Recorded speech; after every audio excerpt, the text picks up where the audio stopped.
Calalinta xanjada waa dhaqan aad ugu faafsan dunida oo dhan, waxaana la aaminsan yahay inay wax badan ka tarto wanaajinta nafsiga. Laakiin haddana dhakhaatiirtu waxa ay ka digeen in la badsado calalinta xanjada. Waxa ayna sheegeen in xanjada oo muddo dheer la calaliyaa ay sababi karto dhibaatooyin caafimaad oo meesha ka saaraya ujeedadii loo calaliyay oo ahayd in nafsiga ay wanaajiso. tusaale ahaan calalinta xanjadu waxa ay kordhisaa dheecaanada caloosha ay soo deyso. Sidaasi aawadeed in la calaliyo cuntada ka hor waxay dhaawici kartaa caafimaadka caloosha. Waxa ayna keentaa dhibaato gaarsiisan ilaa ay nabar ku sameyso caloosha.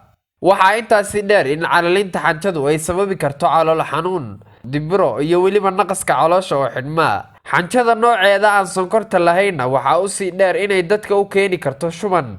intaasi oo kaliya ma ahan balse dhibaatooyinka kale ee ay suurtagal tahay inay calalinta xanjadu ay keento waxa kamid ah inay buro midab lihi yeeshaan iyo weliba inuu dhaawac soo gaadho guud ahaan ilkaha.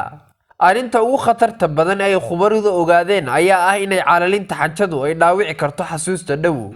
Si kastaba ha ahaatee, dhibaatada xanjada ee caafimaadka u geysato meesha kama saarayso faa'iidooyinka ay xanjada leedahay.